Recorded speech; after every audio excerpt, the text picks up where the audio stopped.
Hello students, जैसे कि मैंने आपको लास्ट क्लास में बताया था कि हम जो है प्रेजेंट इंडेफिनिट टेंस कर रहे थे और उस प्रेजेंट इंडेफिनिट टेंस में मैंने आपको एक एक्सरसाइज प्रोवाइड की थी।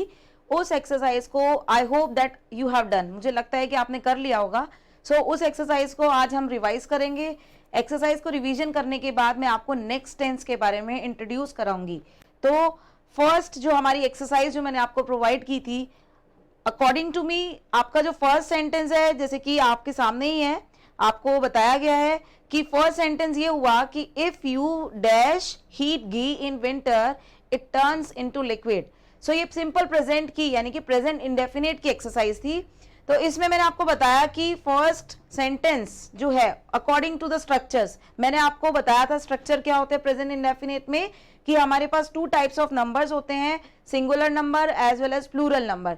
सो सिंगुलर नंबर के लिए आपको मैंने जो स्ट्रक्चर बताया था, subject plus V1 S/ES plus object, और प्लूरल नंबर के लिए मैंने आपको जो स्ट्रक्चर बताया था, subject plus V1 plus object. So आपका जो सेंटेंस है, just come to the point, आपका जो सेंटेंस है if you dash heat ghee in winter it turns into liquid.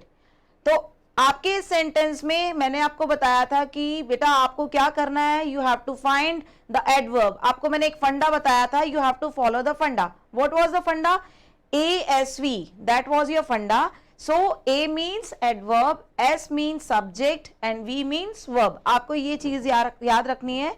किसी भी एक्सरसाइज को कंप्लीट करने से पहले आपके जैसे बोर्ड्स में filling the blanks with appropriate form of the verbs आएंगे, तो एक्सरसाइज को कंप्लीट करने से पहले आपको ASV का जो फंडा है वो आपको माइंड में रखना है, माइंड में सेटअप रखना है। सो फर्स्ट सेंटेंस में आपको जो बताया गया, एडवर्ब्स की बात करते हैं। तो आपके इस क्वेश्चन में जो एडवर्ब है वो ऐसे कोई पर्टिकुलर एडवर्ब आपको शो ऑफ नहीं की गई है, लेकिन ये एक साइंटिफिक फैक्ट बता रहा है। आप जस्ट सेंटेंस को रीड करेंगे आपको पता लग जाएगा कि अगर हम विंटर्स में अगर घी सॉलिड फॉर्म में है और उसको हम क्या करते हैं, मेल्ट करते हैं, यानी कि उसको अगर हीट करते हैं तो वो एक लिक्विड फॉर्म में आता है। So this is the scientific fact. So what we should do, first of all adverb we have seen, adverb हमने देखी। Second point is subject, ASV का स्ट्रक्चर जो मैंने आपको बताया था कि फंडा फॉलो करना है। तो एडवर्ब हमने देखी, S मीन सब्जेक्ट, सब्जेक्ट हमारा U है, U जो होता है वो होता है plural number. So what was the structure of plural number, yesterday I have told you. तो स्ट्रक्चर क्या है, subject plus V1 plus object. तो यहां पर U है, U के साथ आप ध्यान रहे कि सब्जेक्ट प्लस V1 यूज करेंगे, V1 हमारी हीट ही है। तो फर्स्ट आंसर जो आएगा हमारा, जो फर्स्ट आंसर है वो हमारा क्या आ जाएगा, आपका हीट है, HEAT, हीट वर्ब ही आपकी आ जाएगी। It means if you heat ghee in winter it turns into liquid. तो first answer is heat. Second question, they dash take a bath regularly. इस सेंटेंस में आपको बताया जा रहा है कि आपकी जो एडवर्ब है, ASV फंडा यूज करेंगे, आपकी जो एडवर्ब है वो रेगुलरली है। तो रेगुलरली एडवर्ब है, सब्जेक्ट हमारा दे है, और जब हमारा सब्जेक्ट दे है it means it is plural, I, we, you, they, these are plural numbers. So they is plural, और प्लूरल के साथ हमें क्या यूज करना है, वर्ब की फर्स्ट फॉर्म यूज करनी है। There is no need to write down S या ES आफ्टर वर्ब। हमें कोई जरूरत नहीं है कि हम वर्ब के बाद S/ES को पुट करें। सो हमें क्या लगाना है, टेक ओनली। तो second answer is take. Question number third, he dash go to temple every morning, same as ASV funda. आपका A क्या है, एडवर्ब क्या है, एवरी मॉर्निंग। एवरी मॉर्निंग के बाद आप देखेंगे सब्जेक्ट, सब्जेक्ट ही है। आप सब्जेक्ट आपने जब देखा तो ही आपका सिंगुलर नंबर है। So what about the singular number structure, subject plus V1 S/ES plus object. So he is a singular number. So verb is go. So go means यहां पर आपके at the last of the verb whatever alphabet is given. So if at the last of the verb we find SHCH SSOXZZ, so what we have to put, we have to put ES only. So goes यहां पर इसका answer होगा, he goes to temple every morning. उसके बाद fourth sentence जो आपका है, the ship dash sail for Egypt usually, यानी कि यूजुअली एडवर्ब है। हो सकता है आपको कुछ सेंटेंस के वर्ड मीनिंग्स आपको नहीं आते हो सकता है आपको कि सेंटेंस को हिंदी ट्रांसलेट करना नहीं आता है। डोंट वरी बेटा, ऐसी कोई प्रॉब्लम नहीं है। आपको करना क्या है, आपको सिर्फ जो मैं बता रही हूं कि आपको ASV जो फंडा है उसको फॉलो करना है। तो यहां पर आप कितना जानते हैं कितना नहीं जानते, बस ASV जानते हैं आप, तो ये समझें ASV को जानने के बाद आप अपने सेंटेंस को कंप्लीट करेंगे। ए जो है हमारा यानी कि एडवर्ब जो है फोर्थ सेंटेंस में यूजुअली दे रखा है, तो यूजुअली प्लस सेकेंड थिंग हमको क्या देखनी है, सब्जेक्ट। दिस शिप, शिप मतलब होता है जहाज, तो यहां पर इजिप्ट के लिए जहाज जो वो सेल करता है यानी कि गुजरता है, वहां पर सामान लेके ढोके जाता है। तो हमें क्या करना है, हमारा यूजुअली जो एडवर्ब है उसके साथ सेकंड चीज जो मैंने ASV का जो आपको बताया है, एस जो हमारा शिप है यानी कि दिस शिप इज सब्जेक्ट, और सब्जेक्ट अगर हमारा सिंगुलर है तो हम वर्ब को देखेंगे। अब हमें वर्ब में क्या करना है, सेल है तो क्या कर देंगे, fourth answer is sells. Sells मतलब यानी कि ये शिप है वो जो है इजिप्ट की ओर रवाना हो रहा है। यूजुअली मतलब कभी कभार रवाना होता है, तो इसका यूजुअली का सेंस क्या हुआ, कभी कभार। मैंने आपको इसके वर्ड मीनिंग्स भी बताए थे। सेम एज ऐसे सेकंड सेंटेंस में रेगुलरली है मतलब लगातार, और यूजुअली मतलब कभी कभार।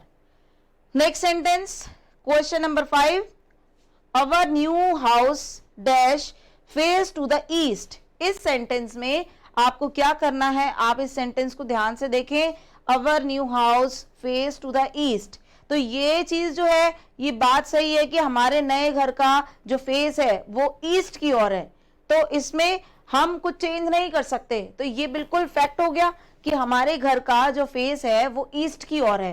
तो हम क्या करेंगे, अवर न्यू हाउस फेसेस। क्यों, सबसे पहली बात हमारा हाउस जो है वो सिंगुलर है, हाउसेस नहीं है, this is house only. So what we need to do, our new house faces. तो fifth answer is faces. Now sixth is, when you dash reach Mumbai, kindly give us a ring. In this sentence, kindly is used. Kindly means request की जा रही है, somebody is requesting to you if you reach to Mumbai. अगर आप मुंबई पहुंचते हैं so please ring to me, आप मुझे रिंग करें मीन्स मुझे कॉल करें। तो इसका मतलब ये हुआ कि यहां पर ऐसी सिचुएशन यानी कि टाइम की बात की गई।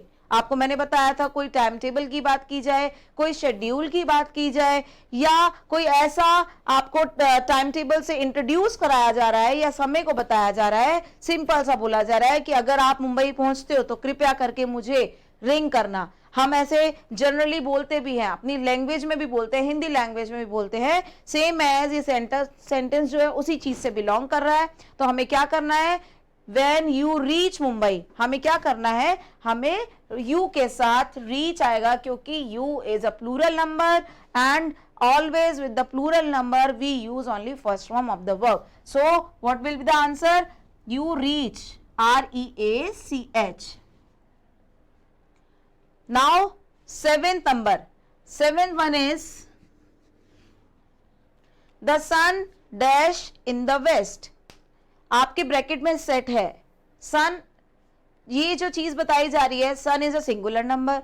अब जो सूर्य उदय और सूर्य अस्त होने की बात की जाती है तो वो बात, जो सूर्य जो उदय होता है वो ईस्ट से होता है और जो अस्त होता है उसे वेस्ट बोला जाता है। तो यहां पर सन राइजेज हो जाएगा ईस्ट, और सन वेस्ट, जो सन है वेस्ट की ओर सेट्स होता है। सन इज अ सिंगुलर नंबर, ये भी यूनिवर्सल ट्रूथ है। जब यूनिवर्सल ट्रूथ आता है तो हमें हमेशा वर्ब की फर्स्ट फॉर्म यूज करनी होती है। सो इस सेंटेंस में the sun sets in the west, क्यों, क्योंकि sun is a singular number, तो हमारा आंसर आ जाएगा सेट्स,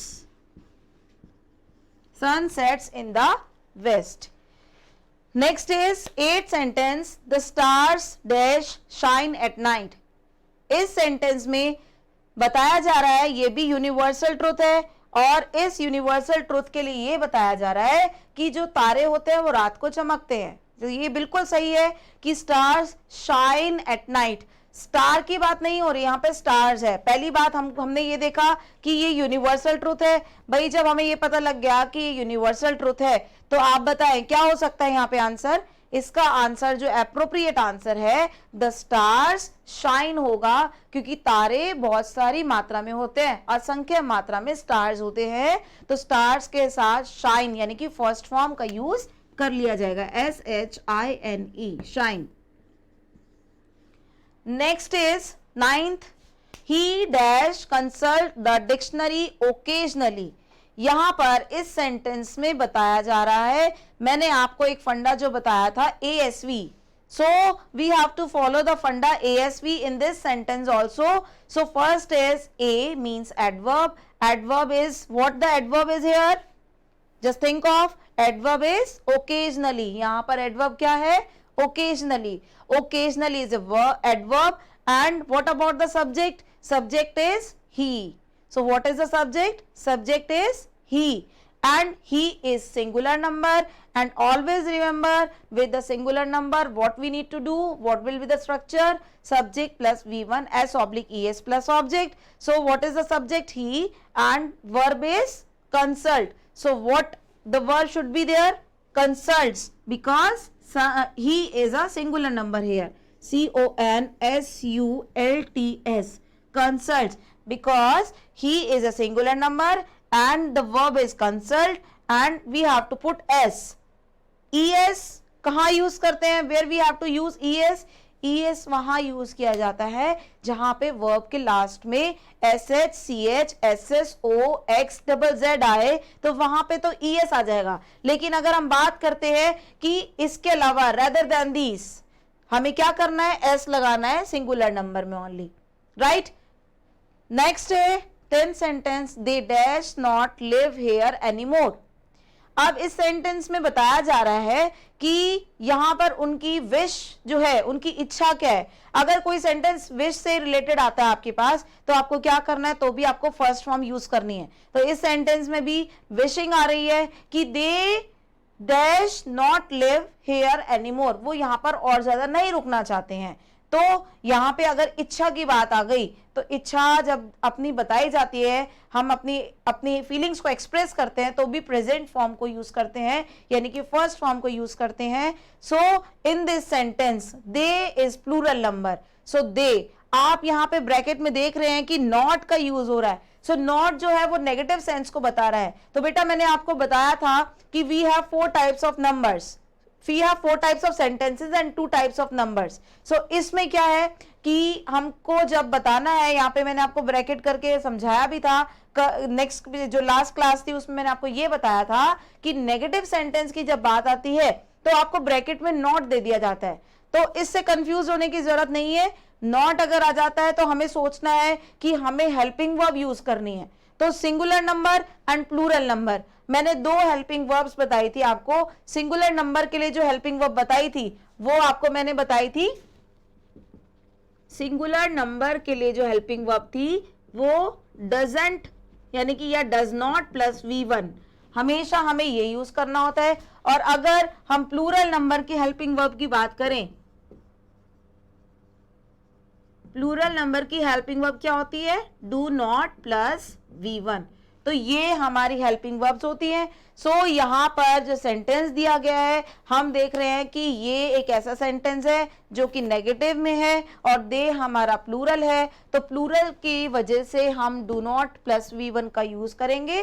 तो यहाँ पर दे प्लस डू नॉट के साथ फर्स्ट फॉर्म यानी कि they do not live here anymore आपका आंसर आ जाएगा। सो ये तो आपकी आंसर की है। एक बार दोबारा से मैं आंसर्स बता देती हूँ। फर्स्ट सेंटेंस जो है आपका, फर्स्ट सेंटेंस जो कि एक साइंटिफिक फैक्ट को बता रहा है तो उसका आंसर आपका हीट आया, और दूसरा सेंटेंस रेगुलरली एक एडवर्ब आ गई है इसलिए आपका आंसर जो है टेक आया। अब थर्ड सेंटेंस जो था एवरी मॉर्निंग, ये एक एडवर्ब प्रेजेंट इंडेफिनिट की है। हम जानते हैं कि ही जो है सिंगुलर नंबर है इसलिए यहाँ पर जो बताया गया थर्ड में गोज, जो वर्ब है गोज आएगा। और यहाँ पर फोर्थ सेंटेंस में यूजुअली जो है वो प्रेजेंट इंडेफिनिट है। यूजुअली के साथ अगर एडवर्ब आती है, एडवर्ब जो है उसके साथ अगर सब्जेक्ट देखते हैं सिंगुलर है तो वहां पर एस या ईएस का यूज करते हैं। तो सेल्स आ गया, एंड ऐसे ही फिफ्थ सेंटेंस में आपको यूनिवर्सल ट्रुथ बताया है कि जो भी है सच्चाई है कि आपके घर का जो फेस है वो ईस्ट की ओर है, तो हाउस सिंगुलर है इसलिए यहां पर फेसेस किया। नेक्स्ट सेंटेंस जो है कि आपको मैंने बताया कि काइंडली या आपके पास कोई भी रिक्वेस्ट से रिलेटेड कोई वर्ड आता है, काइंडली आ गया, प्लीज आ गया, तो आप क्या करेंगे, वर्ब की फर्स्ट फॉर्म का यूज करेंगे। ध्यान रहे कि अगर कभी भी काइंडली या प्लीज से रिलेटेड कोई सेंटेंस आता है, so always we need to use first form of the verb.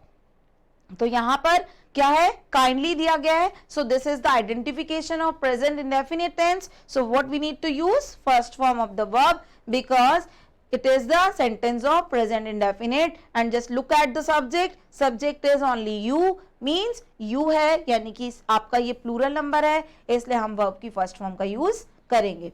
Next sentence जो है आपका सेवेंथ, वो आपका एक यूनिवर्सल ट्रूथ है। यूनिवर्सल ट्रूथ की वजह से हमने यहां पर इसको क्या लिखा, सेट्स लिखा, क्योंकि sun is a singular number. ऐसे स्टार्स है, स्टार्स प्लूरल है लेकिन सेंटेंस आपका यूनिवर्सल ट्रूथ है और आपके स्टार्स प्लूरल है इसलिए हमने आंसर क्या लिखा, शाइन लिखा। नाइन्थ आपका जो सेंटेंस है उसमें आपको बताया गया है कि dash consult the dictionary occasionally. Occasionally भी आपका प्रेजेंट इंडेफिनिट की एडवर्ब है, ही आपका सिंगुलर नंबर है, सिंगुलर नंबर के साथ s/es का यूज होता है इसलिए यहां पर कंसल्ट्स लिखा गया। और लास्ट जो आंसर मैंने आपको बताया कि they dash not live here anymore, ये सेंटेंस है कि किसी भी व्यक्ति की जो विशेष होती हैं यानी कि कुछ इच्छाएं होती हैं